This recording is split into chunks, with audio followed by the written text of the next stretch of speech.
Hello, everyone, and welcome to the Slashfilmcast. I'm David Chen, and joining me today is only one person, Jeff Kanata. Jeff, how are you doing today? Good, Dave. You're back. I'm so back. Happy. I was so disappointed with your hosting job the last couple weeks. I'm like, dude, I got to redeem this thing. No, I'm just joking. Yeah. No, I that was my goal. It was all a ploy to lure you back to the show. Is just do it very poorly.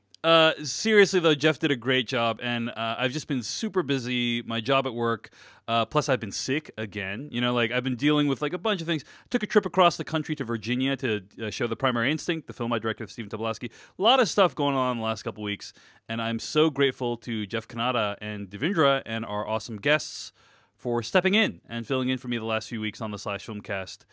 And of course, this week, I am stepping in to fill in for Devindra Hardawar because Devindra and his wife Raquel had a baby this week. It's amazing, a beautiful baby, and we're wishing them all the best. And Devindra is taking some well-deserved time away to spend time with his new family. Yeah, I mean, the baby photos that he posted are so cute. It's like, I kind of disbelieve that baby could have somehow come from Devindra's DNA. You know what I mean? It's true. It defies all logic. It does. But seriously, though, congratulations to Devindra and his wife Raquel. It sounds like both mom and baby are doing really well. And yeah, I mean, it's amazing. It's amazing. Yeah. New life. Another addition to the Slashfilmcast family. So cool. And as several people on Twitter pointed out, now two of us will fully understand Interstellar. That's correct. That's correct. And for those who don't get that, you know, like I'm very like opposed to inside jokes on a podcast because I feel like they alienate newcomers. Like No. What they do is they reward loyal listenership. There is somebody listening this week for the first time. And they have no idea what that reference means. They should feel bad that they didn't find us sooner. I will explain what that means, which is that a long time ago, after I gave a fairly negative review of Christopher Nolan's Interstellar, somebody wrote in and said that I could not possibly understand that film because I didn't have children. Mm-hmm. So ever since then, whenever we talk about children, we talk about the auxiliary benefit of having children, having a full understanding of Interstellar. Right? Yeah, I mean, it was the only reason I actually had kids. I was like, I really want to get that movie. That's my understanding. So yeah. Anyway, again. And then I was like, I really want to get that movie even more. And then I had a second one. I still don't get this movie. Yeah. Well, I better have a second kid. Yeah. I mean, just for safety. Yeah. Right. Yeah. And don't even get me started on what we had to do to understand Inception. Anyway, again, congrats to Devindra and his wife. And I think he's going to take some time off, is my understanding. And hopefully he'll be back sometime in the next couple months, before the end of the year, probably is my guess. Yeah. But and you kind of glossed over it, Dave. But I also want to say congratulations on your screening of The Primary Instinct, and I thoroughly enjoyed your video. You made a sort of a video blog about the experience with Stephen, and I thoroughly enjoyed that. So people should check that out if they haven't already. Oh, thanks, man. I appreciate that. Yeah, at youtube.com/DaveChensky, that's Dave Chen SKY. You can check out my video blog about it. And yeah, it's just such a rare privilege to be able to screen a movie that you've made in front of people who are eager to watch it. And so I just wanted to be able to capture that excitement.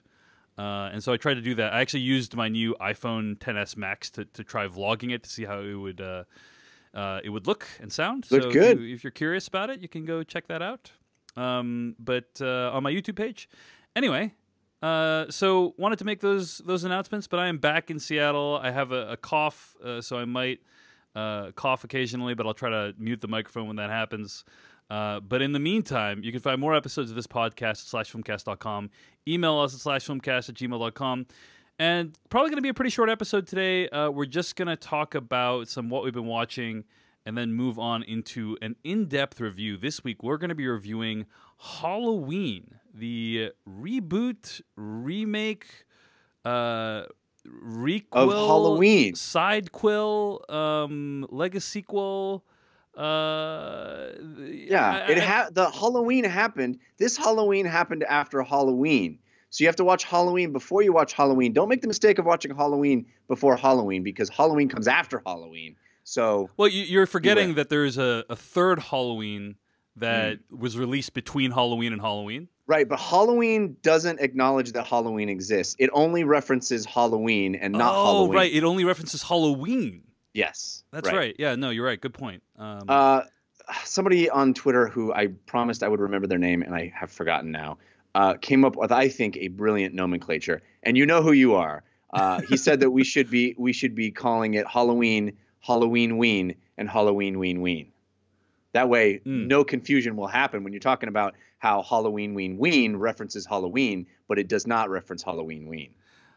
I mean, I think when the Fast and Furious movies came out with their naming scheme, we thought like this is as low as it gets when it comes to franchise naming, and Yeah.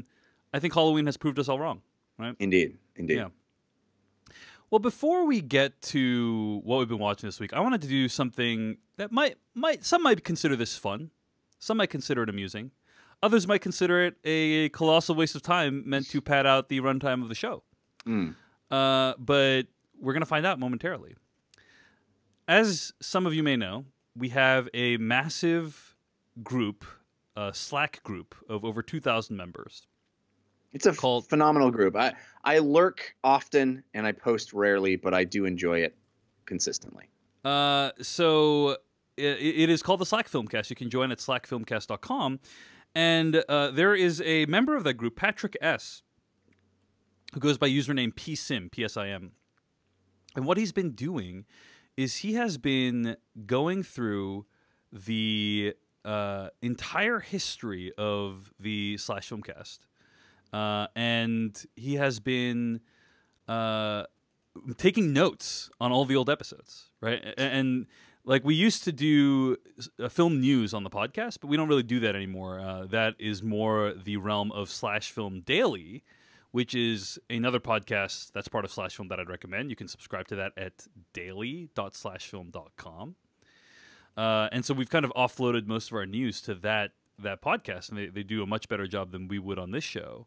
But we used to cover news on the Slashfilmcast, and so it's fascinating to go back to, you know, we're at episode 490 right now, but to go back 400 episodes and to think about what was happening like 8 years ago on the Slashfilmcast. And so I just wanted to read some of these entries that Patrick S. had written. Like he took notes about what was happening. Okay, so I'm going to read this. And there's some editorializing on some of these entries, and that's all coming from Patrick, so it's not coming from me, right? Okay, so here we go. So we used to, actually we sometimes still do, record these things called the Slashfilmcast After Dark, where we kind of riff around about a bunch of random things. But I used to do that every week. We used to record a Slashfilmcast After Dark every week. And of course, that became way too much. But this is before my time, so I'm only mildly interested. But yes. I find these fascinating because, as you'll find, dear listener, Dave and Devindra did not hesitate to make predictions based on news. That is correct. And here we are in their future. Yes. To be able to determine how accurate or inaccurate their prestidigitation. No, that's not the word I want. Their prognostication. Prognostication was, yes. I mean, I was not always a 3-time summer movie wager winning person. So, right. So some of this might be inaccurate. But here we go. Patrick S. writes, episode 103, After Dark, Tony Jaa to retire from acting in order to become a monk. Apparently, he really became one before returning a couple years later. Episode 104, a movie about Lev Grossman, the Tom Cruise character from Tropic Thunder, is announced. Kind of glad that never happened. Episode 111, talking about the announcement for X-Men First Class, they speak about superhero fatigue and how Avengers will probably be the last big one for a while. Nailed that one, guys. Nailed it. Episode 113, J.J. Abrams is developing a movie based on the game 7 Minutes in Heaven. Huge bummer that one never came to pass. Yeah. Actually, I think that was adapted into 10 Cloverfield Lane, is my understanding. Episode 114. Several Months in Heaven. Was that not the original title? Episode 114. Blockbuster is entering bankruptcy. with the goal to close a few hundred stores of their several thousand stores in order to emerge even leaner and meaner. Shrewd, Blockbuster. Shrewd. Good. They're gonna emerge any day now, Dave. It's still anyone's game, is my understanding. Merely the fact that you guys were doing this show while there was still Blockbusters is a remarkable thing. Indeed, indeed. Episode 115. M. Night Shyamalan announces that the third film in his Night Chronicles will be based on a character that he cut from Unbreakable and will be a standalone sequel. Wow. It was all there. Not going to say whether that one has come to pass, but the answer is maybe. It was all there. We just had to put it together. Maybe it's already happened. Okay, episode 119. David O. Russell confirmed for the Uncharted movie adaptation. Yeah. Which still has We've had 3 or 4 directors confirmed for Uncharted. I mean, I don't. Didn't Nathan Fillion do the Uncharted short film at some point? Yeah, I mean that was a fan film. It wasn't. I don't think we're ever prediction today. I don't think we're ever going to see a major release Uncharted film. No, right? Isn't Todd Holland doing the young Uncharted movie right now? They wrapped on Spider-Man, isn't his next thing? Tom Holland? What did I say? You said Todd Holland, I think. Yeah, his brother. His brother, Tom Holland's brother, Todd Holland. I don't know. We'll see. But I mean, Jeff, we've been talking about the Uncharted movie for 8 years, so yeah, the idea that it's finally going to come to fruition, mark my words, everyone, we're never going to see an Uncharted film. No, who knows? That might happen. Okay. Episode 120. Marvel is developing a live-action Hulk series. Whatever happened to that? Okay, guests. Patrick writes some guests that occurred. The first appearance of Armand White happened in episode 109. Armand White did not like the film. What? But that was a legendary episode, in my opinion. Like, which movie was it? Inception, the Christopher Nolan film. Yep. And I think a lot of people felt like we were intellectually outmatched by Armand White on that episode. That Armand, low bar. Successfully, thanks, Jeff. Successfully defeated us on that episode, which is I still really appreciated the fact that he joined the podcast. So, episode 112, Jeff Kanata appears on the show. Not his first appearance, but maybe the second. For the After Dark, Adam couldn't stay around, and they talk about avoiding spoilers from movie trailers and have a discussion about movie theater etiquette. It's basically a 2018 episode. I have one note. Evidently, I talk about one thing for the last. I mean, decade. I try to tell you that, Jeff, but you don't listen. A few other things. Episode 105 After Dark, Dave and Adam discuss why they've started to avoid watching and analyzing movie trailers. Episode 107 After Dark, Dave discussing Avatar: The Last Airbender, and then Patrick quotes me. He says, when is going to be the next tentpole release where there's actually an opportunity for Asian actors to play all the lead roles? It could be a decade. End quote. Wow. Close enough, unfortunately. Yeah. And then episode 109, summer of 2010 is dubbed the summer of disappointing sequels and remakes. And every summer afterwards. It would be the first of many. So I think, the more things change, the more they stay the same. And a big thanks to Patrick for chronicling all that. I just thought it was totally fascinating, right? It's awesome. And Patrick is awesome for doing that, for taking the time not only to listen to all those episodes, but to take notes and share them with everyone. As the show approaches episode 500, which is just around the corner, it's pretty amazing to kind of have this look back, because you know what? We weren't going to do it. Mm-hmm. Indeed. Right. Okay. So let's get to what we've been watching this week. And Jeff, I've been watching so much stuff in the last couple weeks. Take it away. And I'm excited to hear. But here's the thing, Jeff. I was thinking, hey, I'm going to be back on the Slashfilmcast this week.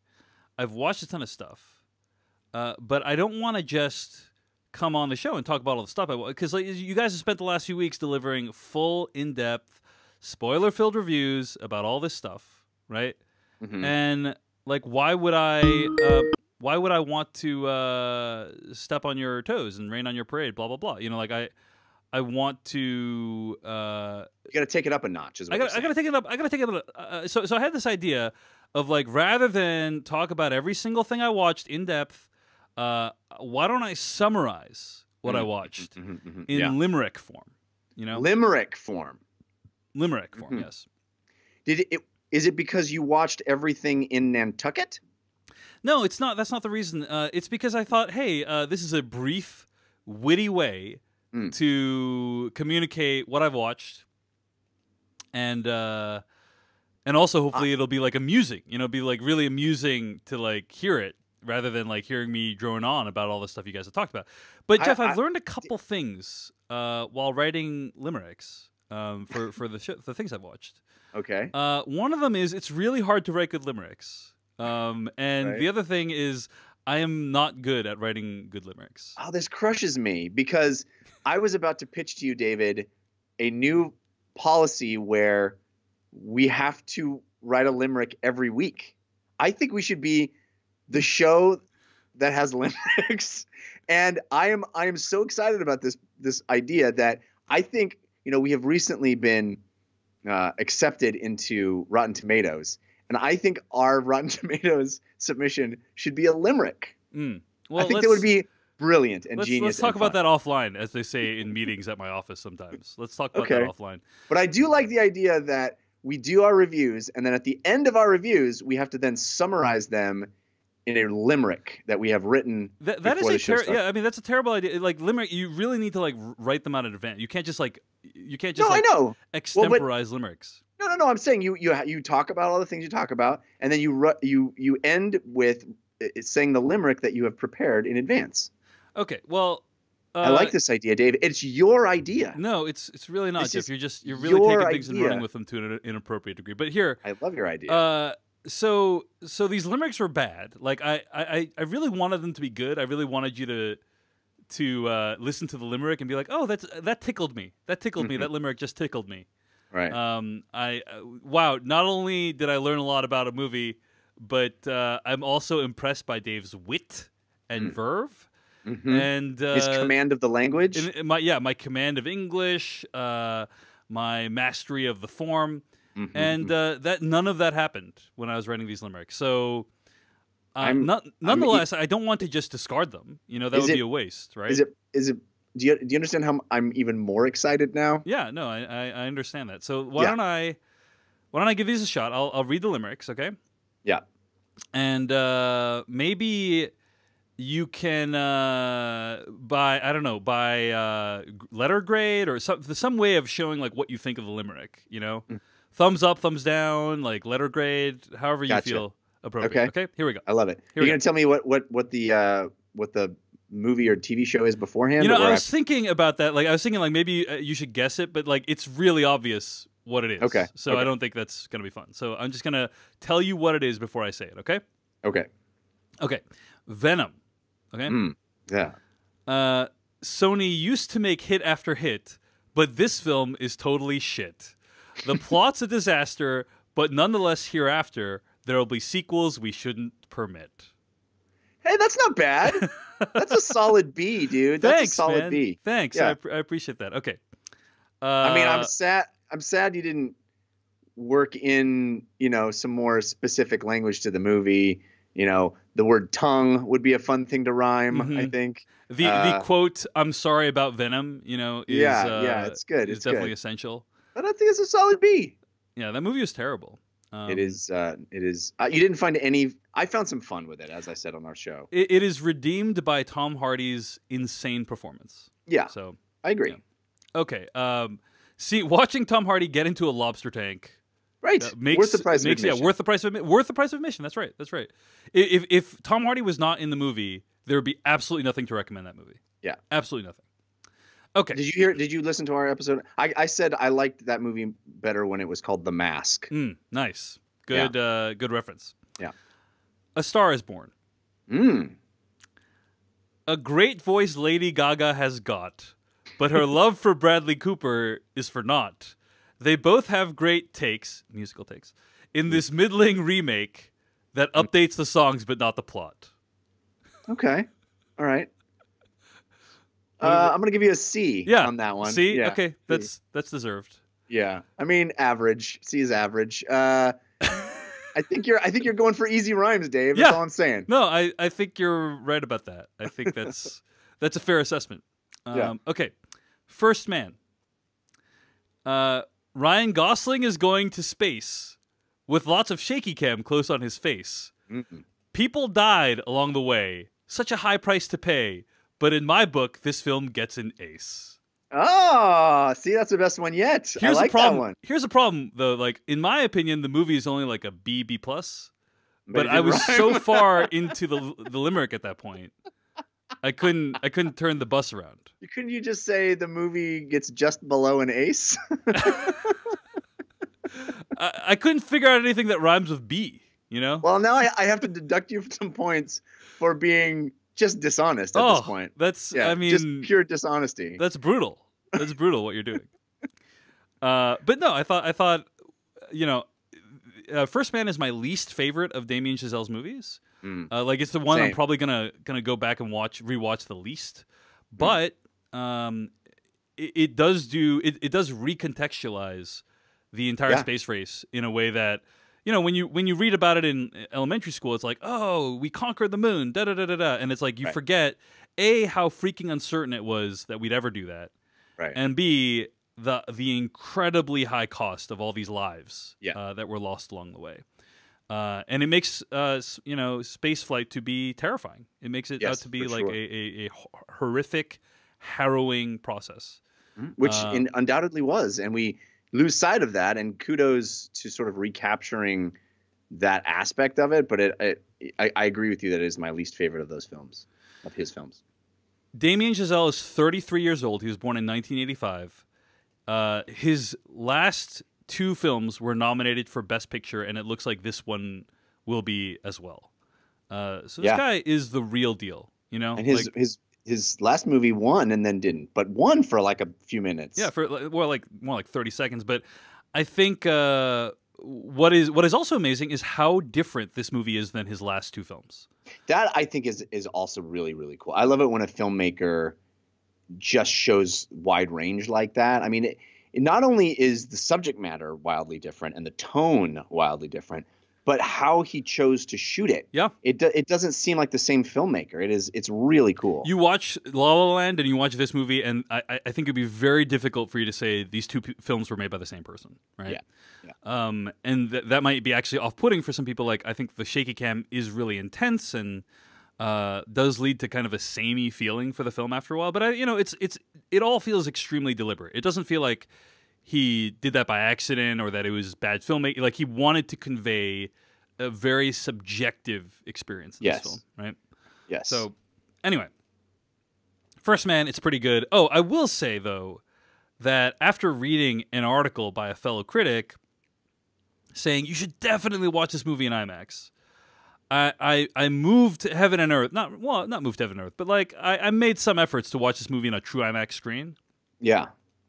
You didn't think it was worth it? No, I didn't think it was worth it. Oh, the moment where you go into full IMAX, I thought, like we were saying with getting into a lobster tank with Venom, is worth the price of admission. I thought that the way it's used, I've never seen IMAX used like that before.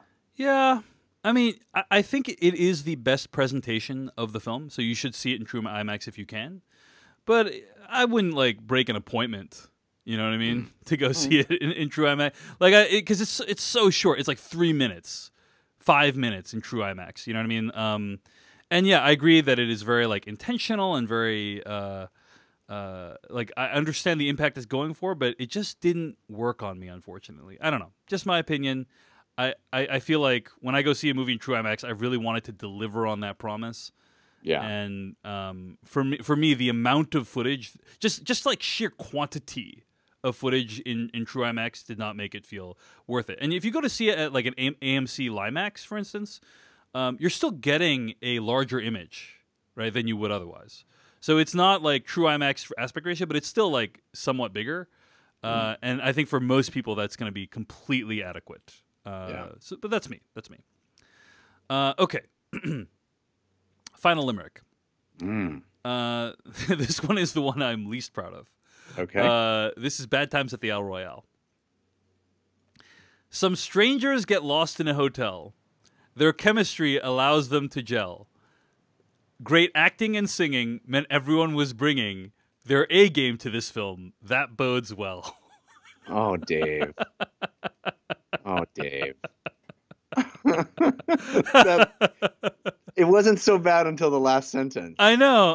Like, it really goes downhill, that last sentence, right? It really does. It really does. Does not finish strong.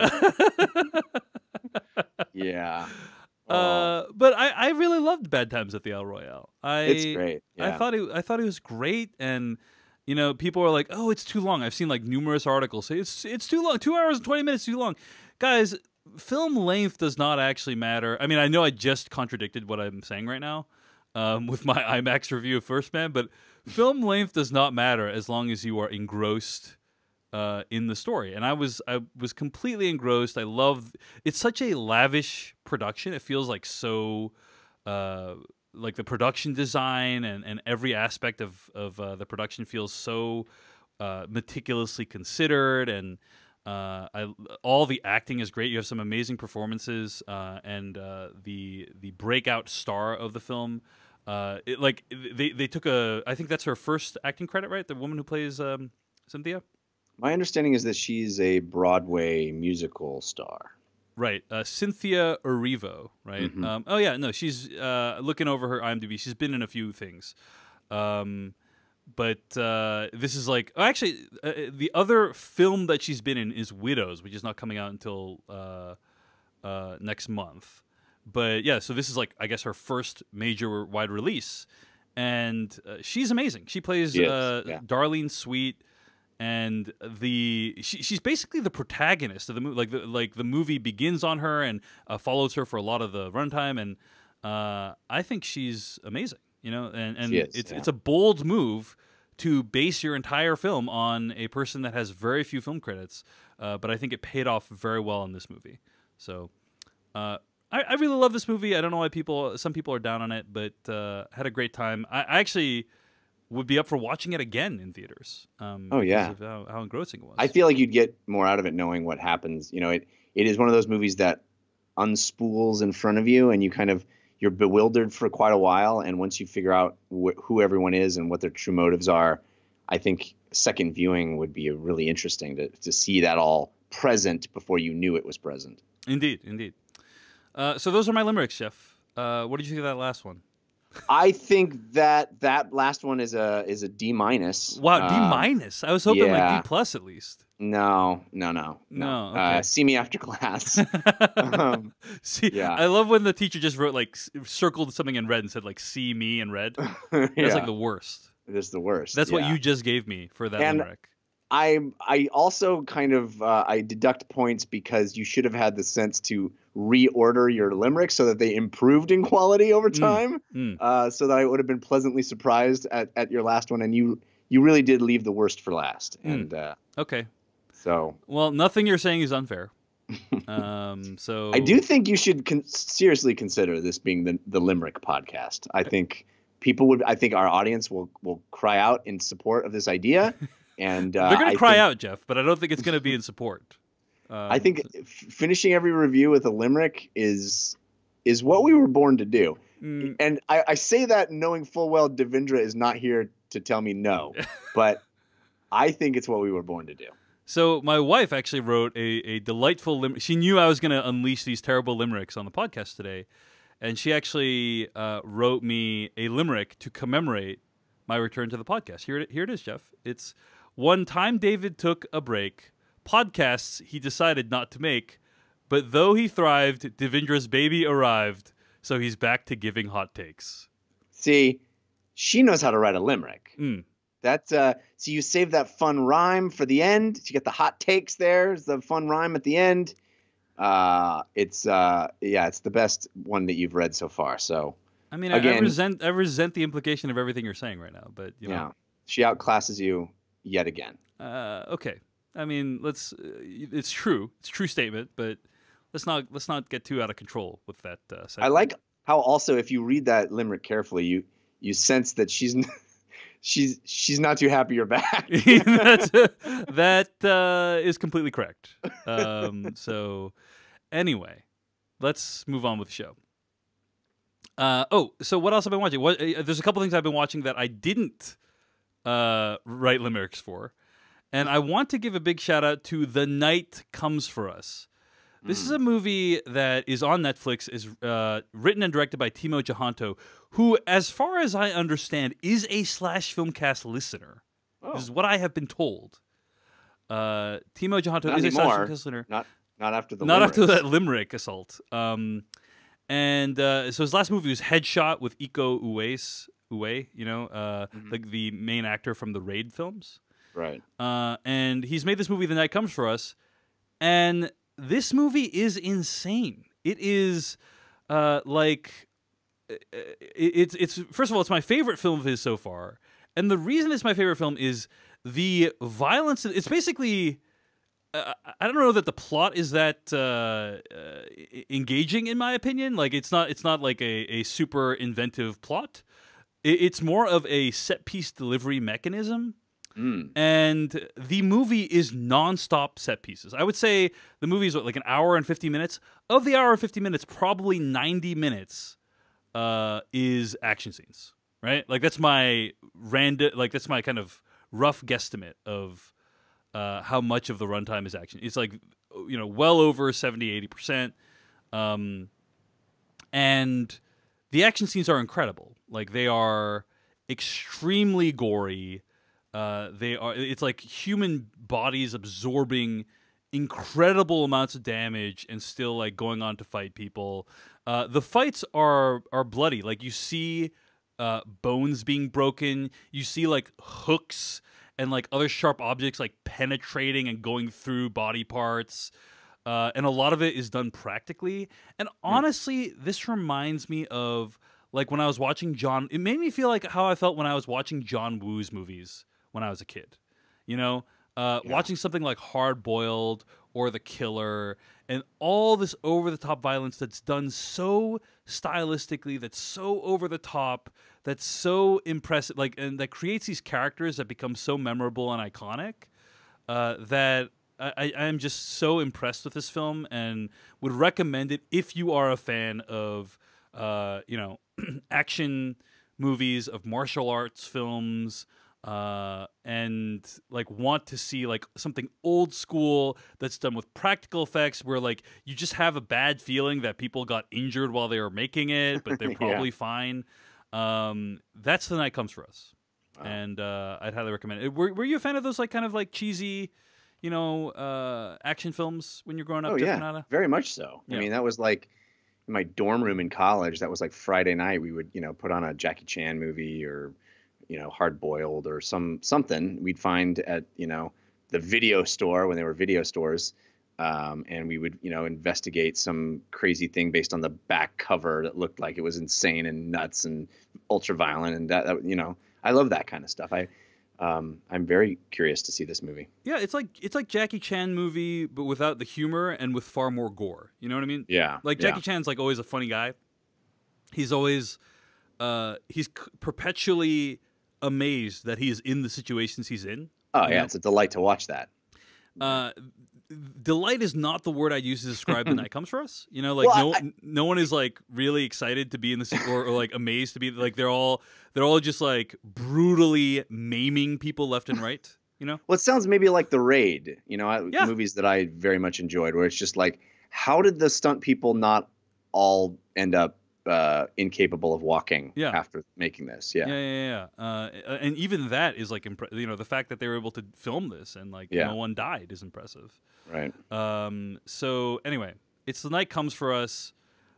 Really memorable characters, really amazing action, and it's just brutal. I mean, like Jeff, I've been watching these movies my whole life. I've been watching action movies. This is a movie that I'm going to admit, I actually had to pause it and like take a break because it was so relentless, and so brutal. In a good way? Yeah, I mean, for some people they're like, that sounds terrible, David. Why would I ever want to watch that? For me, it's like, I'm just impressed at the audacity of it. Yeah. So anyway, The Night Comes for Us is on Netflix right now. And speaking of shows on Netflix, I also had a chance to watch Making a Murderer Season 2, Episode 1 and 2. Haven't watched the whole thing. I just want to give a shout out to this show because, like, so rare, like, most of the time when you watch a true crime series or listen to a true crime podcast like Serial or The Jinx, The documentarian like tears through these people's lives like a tornado, and they never look back. And the documentarian becomes famous, but like the people who like lived through the ordeal, they still have to live through the ordeal. Like they're still living with the aftermath of that.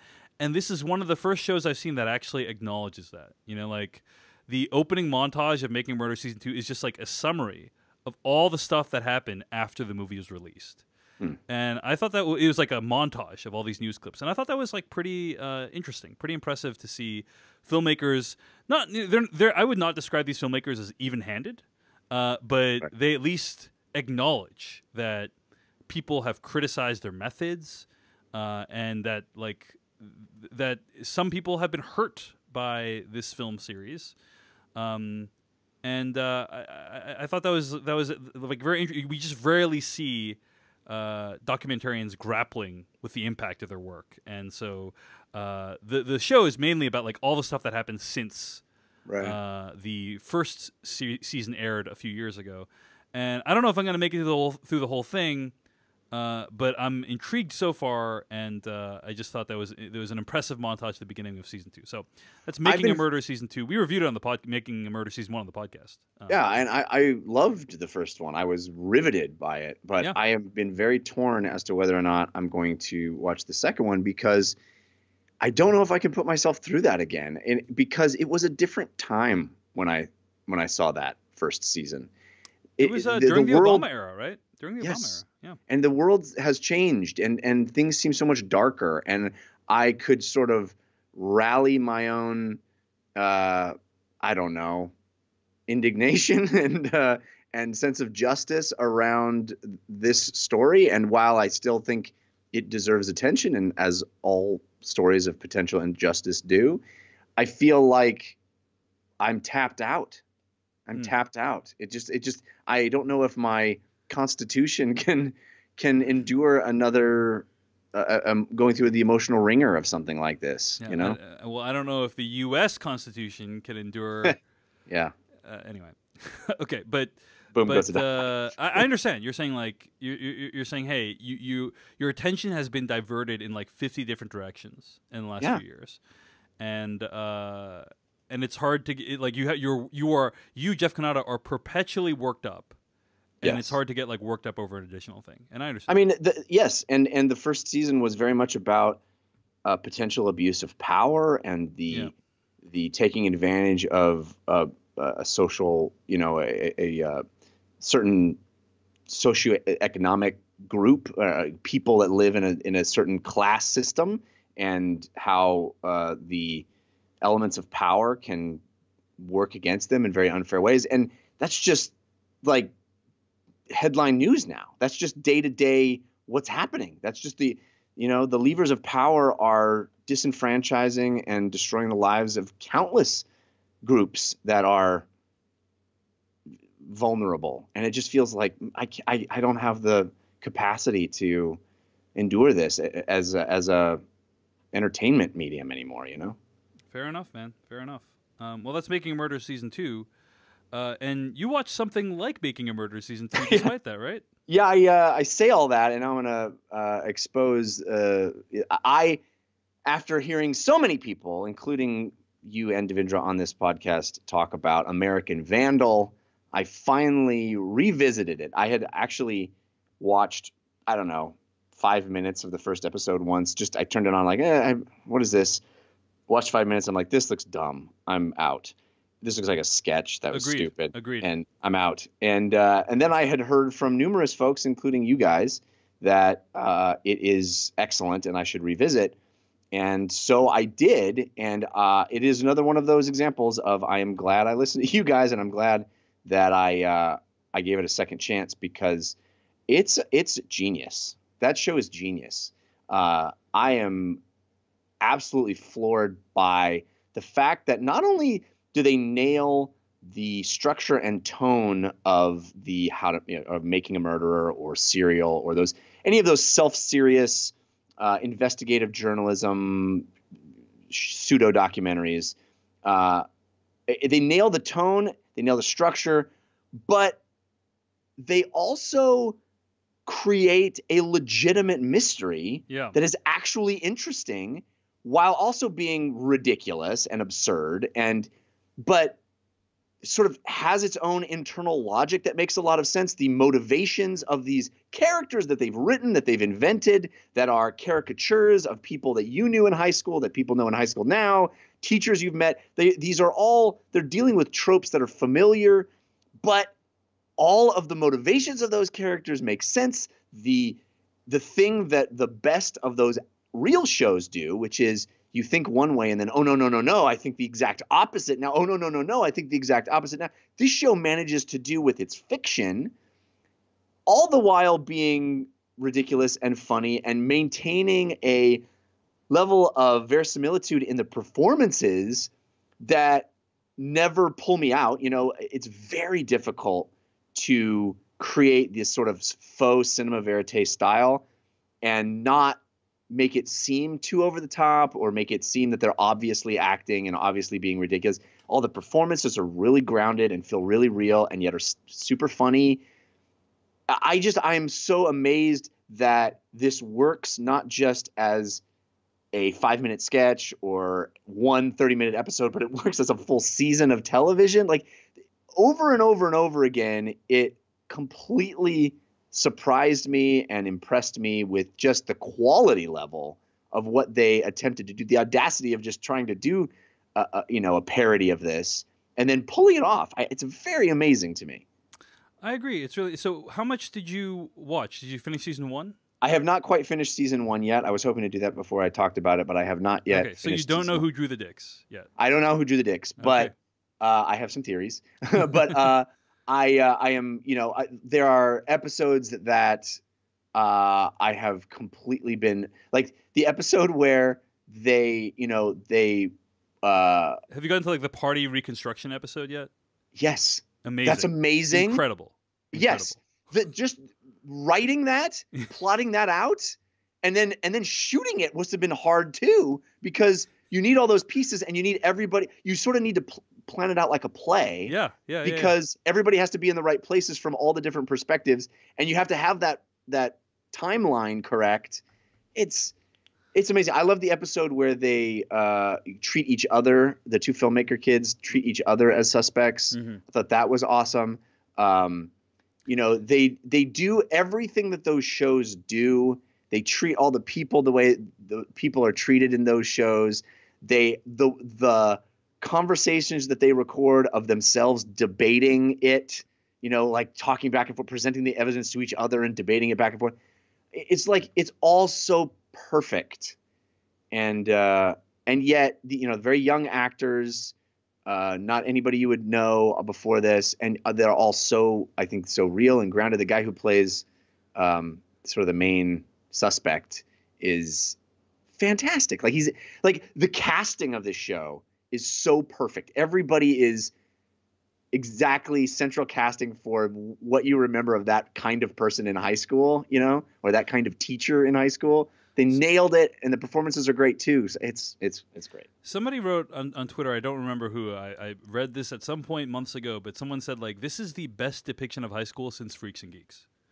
Which yeah. I thought was pretty, like, you don't think about it like that because it's not a narrative fiction series, but right. Or it's not told that way, but I think it's very true. Like, it totally nails high school, the experience of high school, in my opinion. And I think it's brilliant. And you were saying how like the faux documentary style doesn't bother you. And I think I was reading an interview with the guy who directed every episode, Tony Yacenda, I think his name is. Yeah.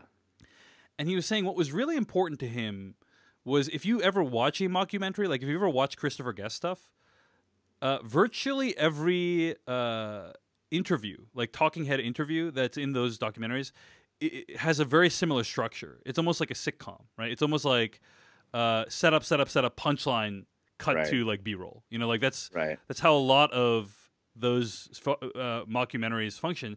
But that's not how real documentaries function, right? Like that, there's musings and ruminations that don't go anywhere, or lead somewhere where you don't think. In a real doc, and he very much wanted it to be played completely straight. Yeah. And like no winking at the camera, no one even thinking that this is funny in any way that they're doing this. And I think that really works. Like the more straight they play it, the more funny it is. You know what I mean? Yeah. Oh, So, totally. yeah. Totally. And the episode, and I hope this isn't considered a spoiler. I don't think it is. But the episode that I was trying to remember that I thought was so genius is the one where, as they sort of the show itself becomes famous and people have their own theories, and so they like go back and look at all the theories that viewers of their series are saying, like it's so cool the way they step through all of those theories. It's exactly like when I was listening to Serial in real time and a new episode would come out and they'd be like, last week everybody thought Adnan Syed was doing this and we checked that out. It's like it understands all of the tropes of those things and it acknowledges them and does them all so well. I'm astounded at the imagination to create all of the elements that needed to be created to pull off an actual interesting mystery. They created a mystery, and that's not easy to do. Indeed. Well, that's American Vandal Season 1. It's on Netflix right now, and Jeff Kanata has come around to it, and I'd recommend you come around as well. It's a great series. I watched Season 2 in like 2 days. I love this show. I hope they keep making them for a really long time, as long as the show can be good. Yeah, I'm excited for Season 2 for sure. Yeah. That is what we've been watching this week. And if you want to watch some stuff, chances are you're going to need some nourishment to keep you sustained on those binges, those binge watchings. Or maybe you just need nourishment because you're gonna miss breakfast. You're running late. You want to run out of the house. Or I don't know. Maybe you're getting on a plane and you need to throw a snack in your bag, or you need a workout. RX Bar. RX Bar is our sponsor this week. They make incredibly delicious, in my opinion. I'm being honest when I say I actually really love the flavor, the taste of RX Bars. I order boxes of them myself. I pay my money to order RX Bars. I enjoy them that much. These are gluten-free, soy-free, dairy-free, delicious, nourishing bars that are made from real ingredients. The idea is that RX Bar believes in the power of transparency, and so they actually print all the core ingredients on their packaging. So the bars are made with very few ingredients, and they're very upfront about what the ingredients are. So you've got egg white protein as a source of protein for your body to absorb, no artificial colors, no artificial flavors, no preservatives or fillers, real food, real ingredients. And it turns out they taste really good. They have awesome flavors. My favorite flavor is the berry flavors. There's a blueberry and a mixed berry. Those are my favorites, but there's like chocolate ones. There's awesome 14 different flavors RX bars come in, and they even have debuted an RX nut butter, which is pretty good too. And for 25% off your first order, if you think this sounds good, I urge you to try it. They're really delicious. For 25% off your first order, visit rxbar.com/filmcast and enter promo code filmcast at checkout. That's rxbar.com/filmcast.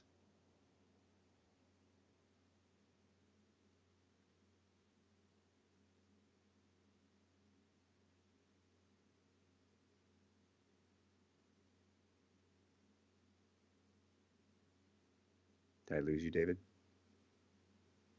What happened?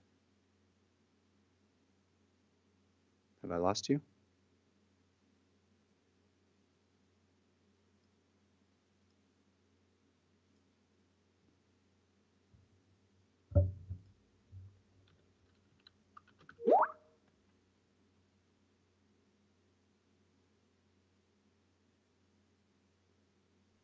Hey, can you hear me? Yeah. Yeah, so I just like delivered the whole transition out of the ad with my microphone muted. Oh. So okay. that's why you didn't hear anything. Fair enough. So that was awesome. So let me try that again. Before we get to our review of Halloween, we want to thank all the people who donated to the show this week. A big thanks to Ciron Norris for his very generous contribution, and thanks to new monthly subscriber Noah Wentz. who's donating a little bit over $2 per month. You can do that if you want. If you want to help us defray the cost of seeing movies and putting on the show, you can always go to paypal.me/filmcast. It's paypal.me/filmcast. We really appreciate any money you can throw our way. Thanks to all our donors and subscribers this week. You're awesome. Let's get to our review of Halloween.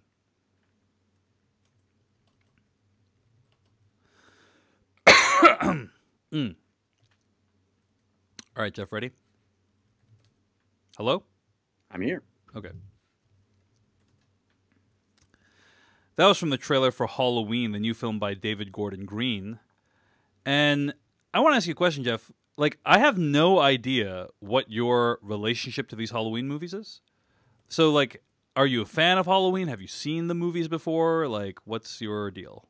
I'm not. I would not consider myself a fan of Halloween per se. It's not one of those ones that lodged itself in my psyche as a kid, or it wasn't a franchise that I fell in love with. Certainly, my favorite horror franchise has always been Nightmare on Elm Street. But I, of course, had seen Halloween, was aware of it, had seen several of the sequels. I doubt that I've seen all of the sequels, but I'd have to go back and look. I wish I intended to do this, and I kick myself for not having done it. I wish I had rewatched the first one before watching this one, because I feel like I would have been rewarded. So there have been 11 Halloween films, including this one, right? The first one coming out 40 years ago in 1978. How many of those movies do you think you've seen? 5 or 6. Oh, wow. Nice. So you know how many I'd seen before last week, Jeff? How many? 0. Had not even Really? watched the original before. Yeah. Oh my gosh. This is just a franchise that I had absolutely no interest in. And I'm not like not a fan of horror. I like you said, I also enjoy Nightmare on Elm Street. That's probably my favorite franchise of horror films. And even Friday the 13th, I've watched a few of them. But yeah, for some reason, like the idea of Michael Myers was just never particularly interesting to me. And so, like I like the design, you know, like the design of the mask and the costume and everything like that. But yeah, you know, that was a James T. Kirk mask. Yeah, no, that's right. The Yeah, original, Shatner. the original. Yeah. Yeah. And so I liked it. I like the visual of it, but I never was particularly taken by the franchise. So people listening should just understand the perspective on this new film is coming from someone who just really had very little interest in the franchise. And I did buy the Blu-ray for the original Halloween film, and I did watch the Blu-ray for the original Halloween film, because this new Halloween film does away with, like, completely ignores everything after the second film. Right. Or starting with the second film. Did you watch it before you had seen this, or after? No, I watched the first 1978 film, then I watched this film. Oh, good. And yeah, I wish I had rewatched that one before seeing this one. Yeah. I also watched Screen Junkies did a Cram It video that was extremely amusing and helpful. It was like a 20-minute summary of every single Halloween film.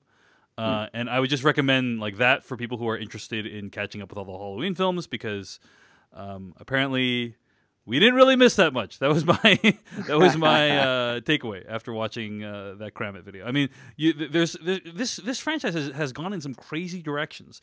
Halloween 3: Season of the Witch like doesn't even have to do with Michael Myers. Like they tried to make this like an anthology series. Do you know about that? Well, I was aware of that, but I think that in the age of Marvel universe tying things together and stuff mattering from film to film, and you know, I know there have been movies that have maintained an internal structure, but it is very rare before Marvel pulled it off that anything that got beyond 3 movies made any damn sense whatsoever. You know, and almost always if you had a franchise that got into the 6th, 7th, 8th installment, they just ignored things or became standalone. You know, before the era we're in now, that's just not something that people cared much about. Did it carry over from the previous one? No, it's got a new Halloween, which is a shorthand for who the bad guy is going to be, and there's going to be some stuff that happens that's negative. You know, that it's just a shorthand to tell you kind of what's going to happen, not the fact that like the events of previous films matter for this one. It's just a new phenomenon, and one I think has improved our viewing experiences. But yeah, these movies didn't care about that previously. So here's the IMDb summary of the new film. Laurie Strode comes to her final confrontation with Michael Myers, the masked figure who has haunted her since she narrowly escaped his killing spree on Halloween night 4 decades ago. Jeff Kanata, what did you think of this film? I was pretty impressed with it. I actually thought for what it's trying to do, it does it pretty well. I thought particularly the first third of this movie, first act, was pretty close to excellent. I really enjoyed how it set up all of the situation, how it kind of created a sense of tension. There are some sequences in the first part of the movie that are legitimately terrifying and well executed. There's a sequence in the fog on the side of a road that is absolutely haunting. It's really well done. And there's some stuff that's super creepy. I appreciated the fact that it didn't leap to super gore right away. It actually wanted to create some tension, and it actually cared about its story. It cared about its characters. It cared about investing you in the world and actually creeping you out and making you feel a spine tingle rather than merely a jump scare or a gross out. And I thought, for what this movie is trying to do, it pretty much succeeded. I didn't feel it was overtly stupid. I think it falls apart as it gets closer to the end in sort of why people would be motivated to do a thing. But, the central hook of this movie is old person fighting bad guy, right? It's grandma versus Mike Myers. And I find that to be a pretty fun premise, a pretty interesting take. And I thought it delivered on that in a pretty satisfying way. I didn't think it was a great movie by any stretch, but I thought there were moments of pretty darn good. And overall, I didn't hate watching it. I thought it was if you're looking for something to get you into the Halloween spirit and you like a fun, creepy movie, I think you can do worse. I thought this was pretty good. I would say it's a solidly executed slasher film. It's Yeah. if you like slasher films, I think you won't be disappointed with this one. And I talked about how I watched the first Halloween recently, and I actually didn't share what I thought about it. But it's some of the direction in that film is pretty amazing. Like there are some shots that John Carpenter does in that film that to this day have not been equaled. You know what I mean? In terms of how brilliantly executed they are, how he uses shallow depth of field and blurs there's all this stuff going on in the background, right? And the foreground is in focus, and the background you see like Michael Myers doing random crazy creepy shit, and he uses that background and foreground kind of interplay really beautifully in that film. So like once Michael Myers shows up in the first film and like things pick up, I think it's a really well done film. All the stuff before that with the relationship with Laurie and her friends, like I'm personally not as interested in that stuff, but there's just some great direction in the first Halloween, the 1978 film, and I think a lot of it is referenced really lovingly in this film. I don't know, you said you hadn't seen the first film in a long time, but there's many shots that are a direct reference to the original Halloween. I sensed that, which is why I kind of regretted not revisiting it before seeing this. And certainly, the events are referenced and cast members come back. But I sensed that there was even more, and I'm sad that I didn't get that experience. I think I'll just list a couple, and I think this is I'm going to be like very, very vague so as not to spoil anyone. But there is a shot when a character is in school, right? And then that character looks out a window and sees another character, right? Direct reference to the first film, right? Right. And there is a shot when a character looks over the side of a house and tries to see a character lying on the ground, but that character's not there anymore. Direct reference to the first film. And here's the thing. In the first film, that character that I'm talking about that is seen is Michael Myers. Right. But in the new film, it's not Michael Myers. It's a different character. And the way the film plays with that and kind of inverts who you think you're going to see is very clever. And I think it is more than just kind of a rehash. It kind of is in some ways quite inventive. So yeah, I enjoyed this movie. You know, it's not a movie. Like, I think there's some people who I've seen on Twitter who like really love it, and they're like, "Oh, I went to go see this a third time," and I'm just like, I have absolutely no interest in seeing this movie again. You know, it's not a movie that, like, I guess I find it. I just still find the concept of the character to be super uninteresting. You know, it's just a dude that can kill things. You have no access to this person's inner life. Right. He's got very little personality aside from the mask, and and the mask has no personality. I think there's like people who are like freaking out, like screaming in their cars right now, listening to this podcast, being like, "Dave Chen, you're a moron." But what I thought was absolutely comical was there is a character in this film who is a doctor, and another character actually identifies him as "quote unquote" the new Loomis, which is a reference to the character of Loomis, who is a big presence in the Halloween franchise. Right. And this character has, quote, studied, like, he's basically studied Michael Myers for 40 years. Michael Myers has been his obsession for 40 years, which I thought was pretty hilarious because apparently Michael Myers in that time has not said a single word. So what is he studying? Like, just studying how Michael Myers, like, walks around and, like, stands in a corner. You know, like, what is he? And to me, that felt to me like there are people who are like love this franchise, and I don't see a there. You know, I don't see like aside from really awesome direction of slasher scenes, like really genuinely suspenseful, like really great jump scares. Like the technical craft is excellent in both the original film and this one. But beyond that, there's nothing for me to really be attached to emotionally. So it's even worse. There's literally the line from that doctor character who says, "It's not that he can't talk; it's that he chooses not to." Yeah, that's correct. Which, how do you determine that? How does one determine he physically has a mouth and lips and a tongue and stuff and can move them, right? Sure, but that doesn't necessarily mean that you can talk. You know? Yeah.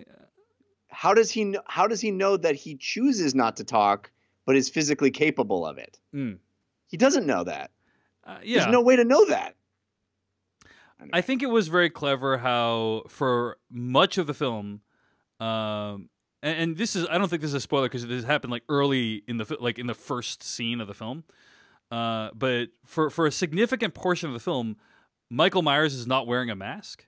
Yeah. And they always figure out a way to keep that face just a little bit out of frame. You know how in the second Austin Powers movie, yes, they start and he's naked. Yeah. And they do a elaborate series of props that always get in the way of his junk. Yeah. That's that, but this is for Michael Myers' face. Yeah, agree completely. It's actually kind of it's pretty amusing how they do it, actually. So,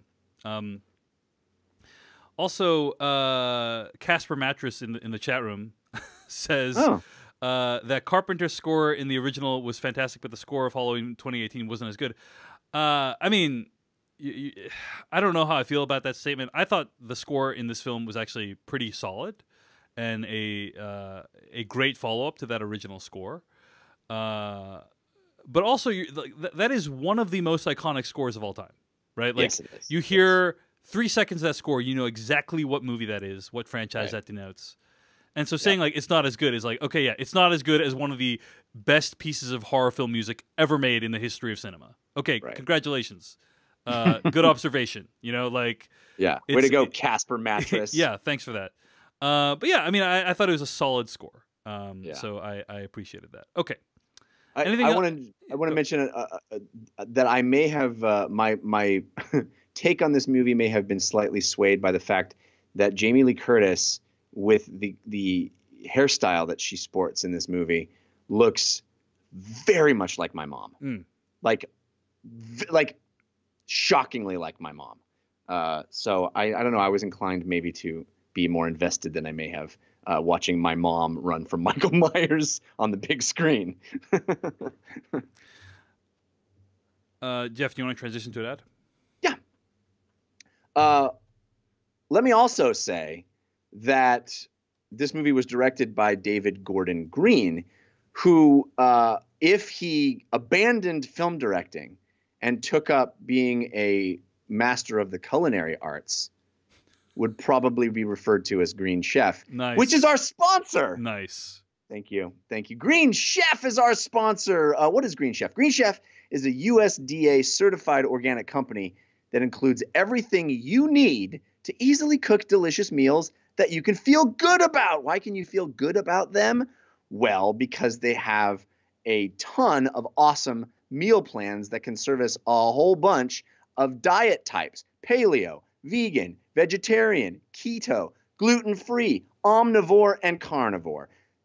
Get the recipes that you need to have the diet you want. I've mentioned before when we talked about Green Chef that my wife has had a very restrictive diet based on our young daughter's reflux. And so unfortunately, since she was breastfeeding, she had to restrict her diet to try to isolate what my daughter may have been allergic to.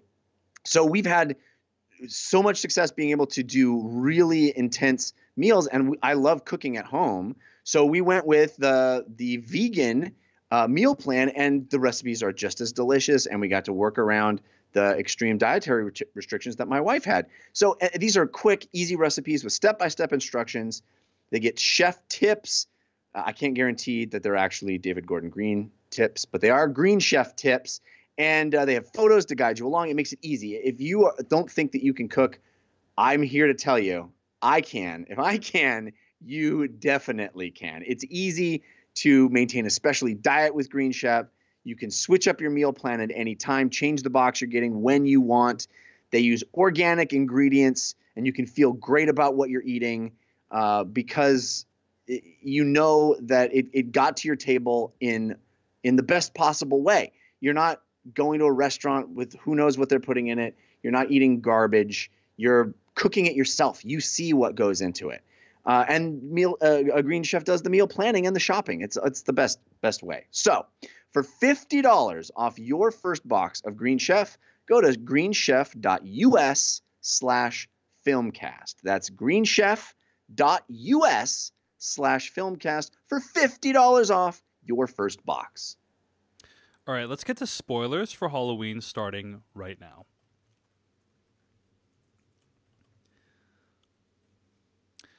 Well, Jeff Kanata, this weekend I saw a film that's a sequel to an older movie in which an unstoppable killing machine is defeated by an iconic heroine. However, in the sequel, it's clear that the initial trauma has had a lasting impact. The heroine from the first film has basically become a survivalist and has passed on her trauma and survivalist skills onto the next generation. It all culminates in a big confrontation where the heroine barely escapes with her family and the villain is consumed in a fiery blaze. The last shot of the film takes place on a road as the protagonists head into an uncertain future. But enough about Terminator 2, Jeff. So good. That's one of the best ones you've done, Dave. Let's talk about spoilers for Halloween. Boom goes dynamite. So good. Boom. So good. And yes, Jamie Lee Curtis is definitely doing a Linda Hamilton in this movie. They don't even try to pretend that they're not just ripping off Terminator 2. It's egregious, but I think it's fun. It's still fun. Well, this movie adds several things to the slasher genre, right? In my opinion. Number one is this movie basically asks the question, what if slasher genre, but the victim is prepared, right? Right. And there's some really cool things that she does. Like, there's still like some stupid things that happen, like the dad leaving the house, you know, and check on stuff. He's killed. Checking on stuff. You got to check. See, oh, is there something happening out here that's not the killer trying to kill me? Like nope, maybe set some ground rules, like don't fucking leave the house by yourself. Yeah. Given that we're under, you know. Can I? Yeah, go ahead. And then the second thing is just like this idea of trauma, that the movie actually respects, like, oh hey, this one event can actually shape your entire life, and certainly like that not only can it shape your entire life, it can be passed on generation to generation, Right. and that's certainly something like we've seen in the news recently of Sure. trauma making a big impact on people's lives, and how that can play out. And so I think the movie does a pretty good job of respecting those things. Yeah, I thought that was pretty interesting and a cool take on that. You know, I I liked the ride that we go on with Jamie Lee Curtis. It's fun. I mean, we're telegraphing the idea that she's prepared, that she's going to be awesome. She's not quite as awesome as we're led to believe, I think. I mean, she's not exactly Linda Hamilton, I don't think. But I guess that's realistic, you know. Why do you say that? Like, what about her makes you say that? Well, she has a veritable arsenal in her home, Yeah. and she chooses one weapon to walk around the house with. It's like her preparedness is disproportionate to her actions, in my opinion. And we, you know, ultimately the whole point was to get him down there to trap him, to burn him. But also, like, did you need to lose every possession that you've ever had in the destruction? Like, do you have to burn your whole house down? I feel like there's a way to kill him that doesn't involve you losing everything you own. Well, according, I mean, there is some interesting commentary in the film about like how these two characters almost need each other in some way. Yeah. Right. Like yeah. that like there's a predator and the prey, and then like Right. that the existence of the other in some way defines the other, you know, and that, like Right. and because of that, like basing your whole existence around this other person. It doesn't strike me as out of the realm possibility that like, hey, I'm willing to consume all my earthly possessions for that thing, for this conflict. That being said, I believe it is a late change that that they burn him in the house. Like this may or may not be true, but like we saw someone tweet at Slashfilm today that they saw like an early preview screening and the ending was completely different. Oh, really? It was a confrontation between Jamie Lee Curtis and Michael Myers, like, you know, like a knife fight of some kind, and you actually see a shot of it in a trailer, I think. So it seems like the burning in the fire might have been a late stage addition, which may or may not answer why it feels like not super well thought out to you. This is just conjecture. That being said, I do agree with you that like it does seem that some scenes are contrived to, you know, some scenes are contrived in terms of to generate suspense. Like she has these super cool doors that descend from the ceiling, like these metal like glass doors, and like every time she like hits one of those and it comes down, it's like, oh man, like if only every character in a slasher film had these, right? Right. But then it's like, well, why were they open in the first place? Yeah. Like why? just start. Like as soon as he walks in the house, all of those go off. Yeah, just close all those immediately. You know, like yes. So it's stuff like that that's like, okay, well, it feels like characters are making suboptimal decisions to generate tension, right? Yes. Right. Yeah. I have a reading of the film that you may want to cut out of this episode eventually, but oh no, I think because we'll probably get very angry emails about it. But it occurred to me that there is a reading of this film that is absolute right-wing propaganda. That Halloween is a propaganda film for the extreme right wing, and you have a older white woman, let's call her, I don't know, a Fox News viewer, who has assembled a Fallout Shelter-esque doomsday scenario bunker with as much Second Amendment paraphernalia as she can possibly muster. And she is on the run, or she is filled with terror of this faceless other that on the outside looks like a white person, but who knows we'll never know what's on the inside. Probably isn't white on the inside, is pretending. I think he's white, actually. You do see that he's white in the film. I'm just saying that he's other. He doesn't say anything. He probably can't speak the language. He never says a word. He just comes after he's around. He's terrifying. You had me until saying Michael Myers wasn't white, but continue. No, I'm saying that his faux face is white, but he's Mm-hmm. not. He may not be. What is he under there? We don't know. Just like all the others out there. I mean, Okay. his hands are white too. Okay. Anyway. The you're probably gonna have to cut this out. No. Okay, Jeff. Here's what I'll say. I don't agree with you. Again, you lost me at the Michael Myers thing, but I do think that movies like this do propagate this idea of I think it's called like the cruel world theory or a cruel world perception, right? The idea that like everyone's out to get you. But And like, I'm not done. okay. So the doctor who represents learned people who know things and feels for this other, he's the only one in the movie that actually cares about the other. But of course, his caring leads him to sympathize and empower the other and make it even more deadly and release it from the police officer's cage and allow it to continue killing because he cares so much about it and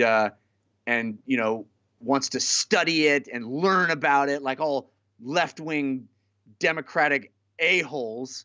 And in the end, the only way to destroy this other is to burn down your own house, is to destroy all the things that you hold sacred, is to vote against your self-interest, to do the thing that would actually hurt you the most, but at least the other is also being destroyed.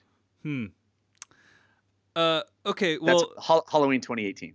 So as I said, I mean, I don't know about Michael Myers being the other. He's a white dude. You clearly see he's white in both the original film and this film, and he puts on a mask that makes him even more white. So that's Scary, where I think right? the analogy falls apart a little bit. But where I do agree with you, this is the idea that these movies, like I remember the movie Rambo, right? I think it was Rambo 4, basically the movie Rambo with Sylvester Stallone. Yeah, not Rambo. I don't remember anything. Well, not First Blood. I don't remember anything about that film except for one scene, which is the idea that I think there's like peaceful missionaries that go to like try to convince Rambo, like, hey, like, dude, it's okay to be nice and loving and peaceful. And then like the missionary guy at the end ends up like killing a dude because he's like, the only adequate response against violence is more violence. Like the only way to protect yourself is more violence. And like he kind of freaks out, and like the movie ends up validating Rambo's point of view that like basically you need to be good at killing to survive in this world. And there's many movies where, like, think about Taken, which is like a very popular franchise, where this like older character is really scared about what's going to happen to his daughter, and all of his fears are completely validated in the most spectacular way. Like the worst thing imaginable happens to his daughter when she goes on this trip. And so the lesson of that movie is she never should have gone to this other country. Right. Yeah. Listen to your dad. Yeah, listen to your dad.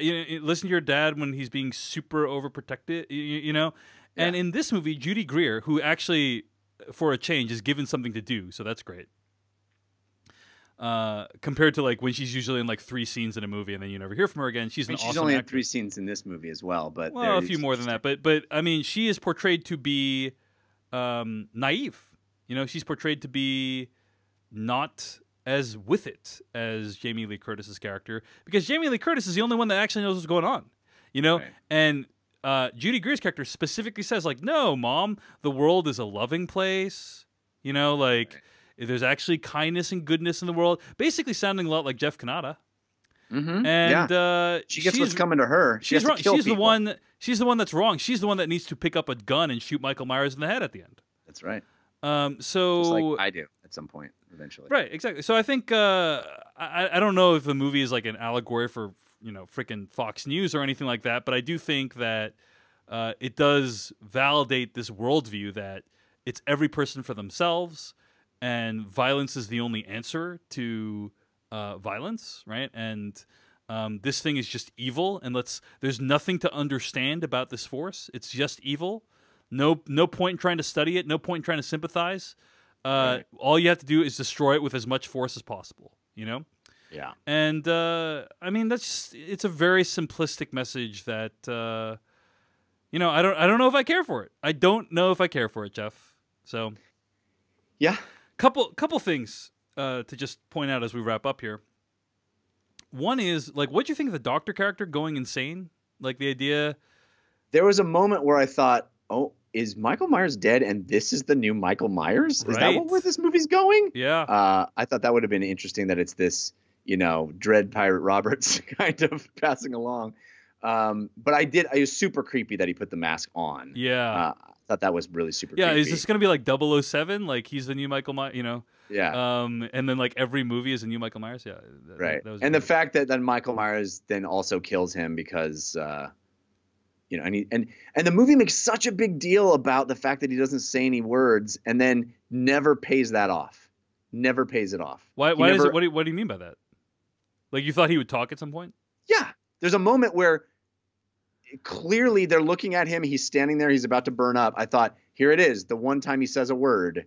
I did not feel that way at all. It felt like that was the setup was, all I want is to say a word. Just say any word. Just say a word. All I want you to do is say a word. And then, she's like, oh, he said a word to me. And he's like, oh, I must know the word he said. It felt like all we need is Michael Myers to say a word. And the movie's like, he's not going to say anything. That did not occur to me at all. I think, like I said, it's reinforcing this idea that there's nothing to understand there. There's nothing complex there.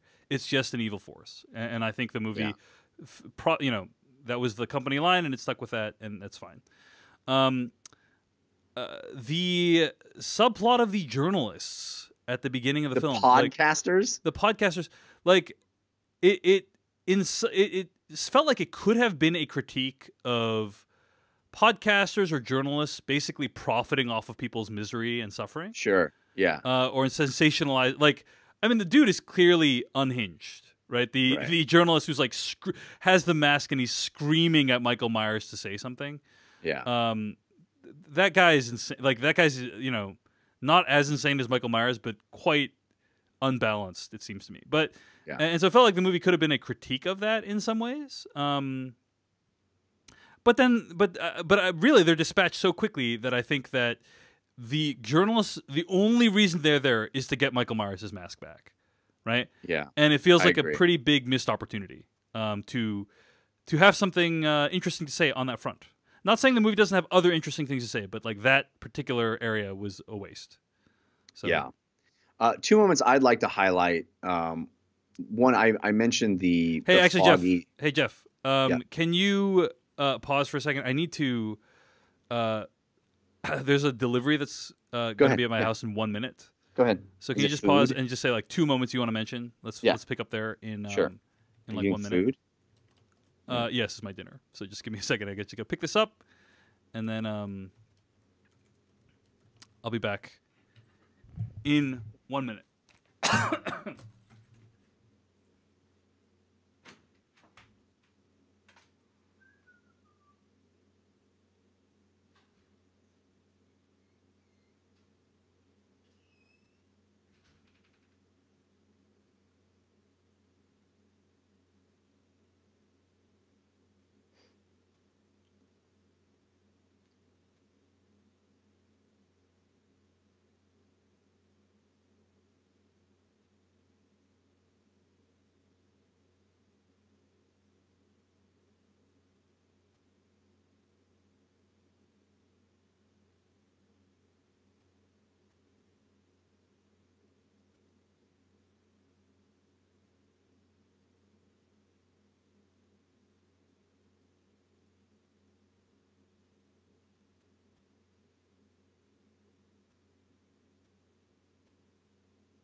Okay, very sorry about that, Jeff.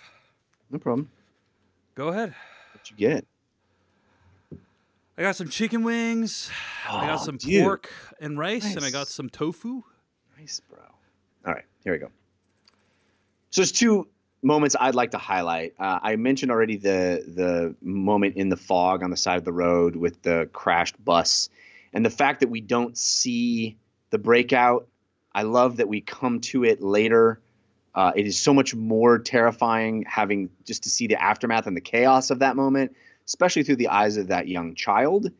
But the fact that we see that child murdered, I was like, whoa, Ooh, movie. that's when you know the movie's like playing for keeps. Oof. Right? Yeah. And then that leads me to the second moment, which because of that setup, the moment where he goes in and kills that woman in her home and then walks through and you hear the baby crying. Yeah. I was like, he's going to kill that fucking baby. I was like, if he murders a baby in its crib, I might have to leave the theater. Right. Like, I don't know if I can take that. And thankfully, there's restraint. But I just thought that was a brilliant setup, payoff kind of moment of, I'm gonna kill a kid, and you're gonna watch this kid get smashed into the side of a bus, and that's gonna make you think that we're able to do anything here. Right. And I thought that was pretty deftly done. Yeah, and it was. I thought it was kind of hilarious that it's like, oh hey, even Michael Myers is not evil enough to kill the baby. Yeah. Yes. I mean, he's gonna kill the baby's caretaker, and the baby will probably starve to death at some point. But yeah, the baby's gonna be messed up and possibly dead either way. But at least we don't have to watch him like smash its brains or something. Yeah. But on that note, there were a couple of like sequences of banter that I thought were actually genuinely funny. You know, like the banter between the kid and his, I think it was his dad in the car. And he's like, I'm really into dance class right now. You know, like. Well, the Danny McBride is a co-screenwriter of this movie. And there's definitely some Danny McBride DNA in it. You know, the two cops talking about Bon Mi, sandwiches. yeah. I thought that was great. And I didn't even think it was a deconstruction of that trope. I just thought it was like a really solid version of it. You know, like it's just like, we're going to do banter and it's going to be funny and it's going to make you relate to these characters. And it's not quite like what you've seen before. And I thought that was delightful. So it was great to see that. And the babysitting moment with the kid, you know, the kid that belongs in an 80s sitcom, you know, right. He's like Webster or Different Strokes, you know, he's like that of that mold of like one of those kids that's, you know, more street smart than his age, you know, would lead him to believe. He was very delightful and funny as well. Last shot of the movie is a zoom in on the knife. Yeah. That the Strode girl is holding. Did you have any interpretation of that? I think there's a couple possible interpretations. Some people have said like maybe she's gonna be the next Michael Myers. I don't think that. I don't think so either. I think yeah. But I think there is a possible interpretation. I don't know that this is my interpretation, but I think it's possible to interpret that as like. Well, to kind of reinforce a point I was making earlier, that like the only thing that could defeat this force is like the weapons that the force itself used, you know? Right. Yeah. But no body, no death.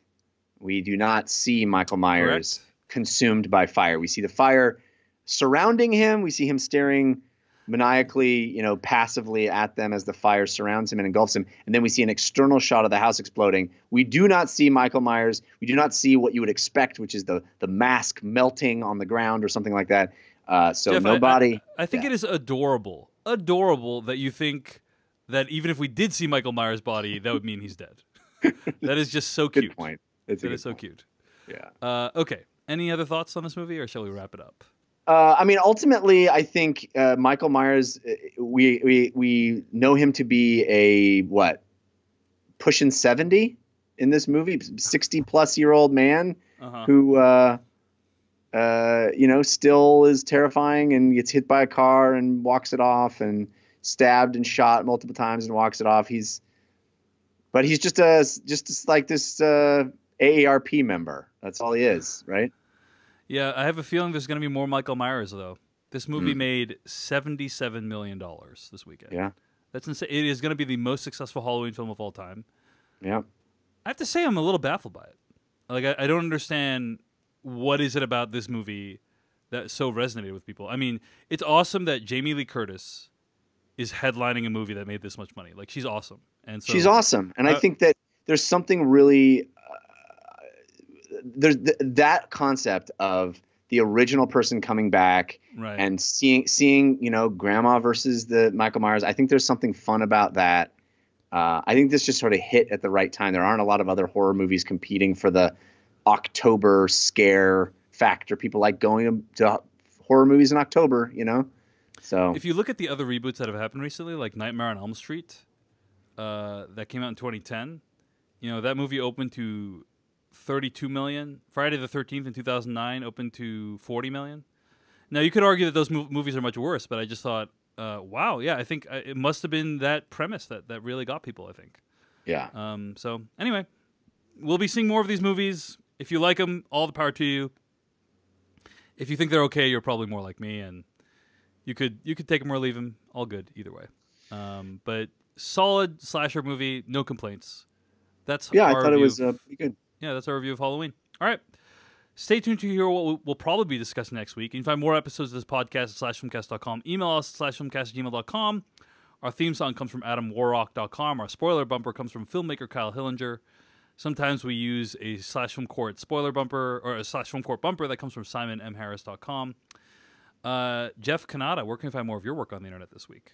Well, you can always follow me on Twitter. I'm at Jeff Kanata, which is spelled with 2 N's and 1 T. And I do a video game podcast called DLC, which you can find at 5by5.tv/DLC. You can find all of my stuff at davechen.net. Subscribe to get my emails at davechen.net/letters. I try to recap all the stuff I've been reading and thinking about that week. I like the idea that you would just like forward people your emails. Yeah, So, yeah. Get my emails. It's just spam that I get that I forward to you. No, I actually really appreciate all the people who have subscribed and responded to that newsletter. Again, it's davechen.net/letters. Really appreciate it. And it is original things. It is not just things that people send to me.